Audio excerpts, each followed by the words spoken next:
اقبال کی میں نظم سناتا ہوں. اقبال کو سید الانبیاء نے جو خطاب دیا ہے اس کو خواب کے اندر، فرشتے آئے رحمت میں لے گئے مجھ کو، حضور بزم حضور آیا رحمت میں لے گئے مجھ کو، فرشتے بزم رسالت میں لے گئے مجھ کو. اور اقبال کہتے ہیں حضور نے کہا حضور نے اے اندلیب باغ حجاز، کہا حضور نے اے اندلیب باغ حجاز، بلبل کلی کلی ہے تری گرمی نواز گداز، جہاں سے اٹھ کے جہاں پر برنگ بو آیا، ہمارے واسطے کیا تحفہ لے کے آیا. سبحان اللہ. اقبال کہتے ہیں حضور دہر میں آسودگی نہیں ملتی، وفا کے جس میں نہ ہو وہ کلی نہیں ملتی، مگر میں نظر کو ایک آبگینہ لایا ہوں، جو چیز اس میں ہے جنت میں بھی نہیں ملتی، ترستی ہے تیری امت کی آرزو اس میں، طرابلس کے شہیدوں کا ہے لہو اس میں. اقبال کیسے کیسے نذرانے سید الانبیاء کے حضور پیش کرتا ہے، کیسے کیسے خطابات دیتا ہے. بالکل صحیح. اس کا اس لیے ان لوگوں کے دلوں میں کانٹے کی طرح کھٹکتا ہے.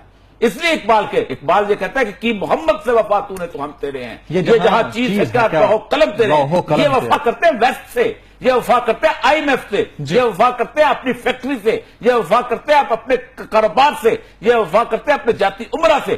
ان کو کیا پتا محمد رسول اللہ صلی اللہ علیہ وسلم سے وفا کیا ہوتی ہے؟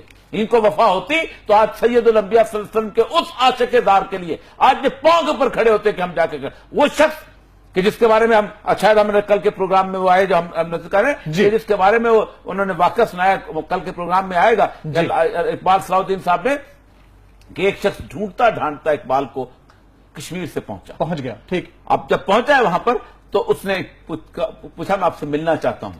تو کہا میں نے خواب میں دیکھا ہے کہ رسول اکرم صلی اللہ علیہ وسلم کی مسجد نبوی میں کھڑا ہوں اور پوری کی پوری صفحیات اچانک رسول اللہ صلی اللہ علیہ وسلم تشریف لاتے ہیں اور پیچھے مڑ کے دیکھتے ہیں اور سوال کرتے ہیں اقبال نہیں آیا؟ اللہ اللہ اللہ. اور پھر آپ تشریف لاتے ہیں رسول اللہ کو وہاں پہ کھڑا کرتے ہیں.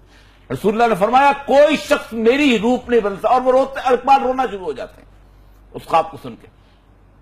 جس شخص نے سید الانبیاء صلی اللہ علیہ وسلم کی عشق کی جوت جگائی اس کے اندر. اب میں سمجھتا ہوں کہ جو بنیادی طور پر اقبال کی نفی کرتا ہے وہ پاکستان کی نفی کرتا ہے، اور پاکستان کی جو نفی کرتا ہے وہ سید الانبیاء صلی اللہ علیہ وسلم کے پیغام اور سید الانبیاء کے عشق کی نفی کرتا ہے. No doubt. اور یہ عشق کی نفی کی ہے انہوں نے. بالکل ٹھیک ہے سر. اس معاملے پر خیبر پختونخوا کو پہلے، اس کے بعد سندھ اور پھر بلوچستان کو خیبر پختونخوا نے پچھلے سال بھی کی تھی. جی بالکل کی تھی پچھلے سال. اور میں اس دن بھی کہا تھا کہ یاد رکھیے کچھ ایسے اقدامات ہیں کہ جس کی وجہ سے اگر اللہ کا عذاب آیا تو شاید خیبر پختونخوا بچ جائے. انہوں نے سود کے خلاف آرٹیکل پاس کیا، انہوں نے ختم نبوت کا جو ہے وہ اس کے اندر ڈالا، نصاب کے اندر شامل کیا.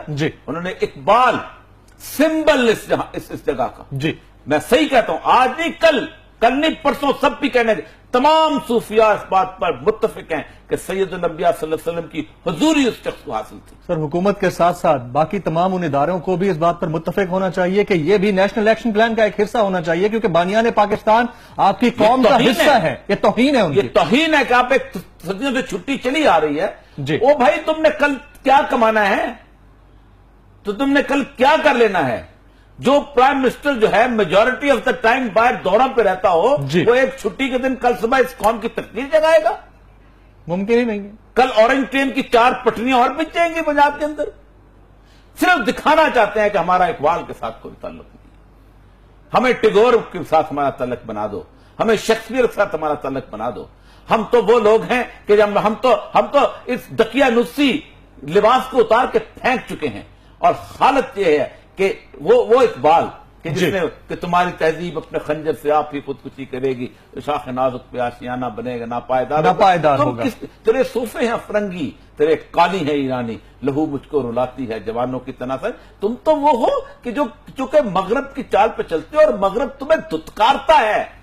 ہم ٹرمپ کے الیکشن پہ آئیں گے، پوری دنیا تم کو اب پاکستانی نہیں کہتی، ایرانی نہیں کہتی، الجیرین نہیں کہتی، مراکن نہیں کہتی، وہ کہتے ہیں مسلمان ہے. بالکل صحیح. ایک لفظ ہے، تمہارے منہ پہ تماچے پڑتے ہیں اور اس کے باوجود بھی تم اقبال کی اس خودی کے اوپر کھڑے نہیں ہو.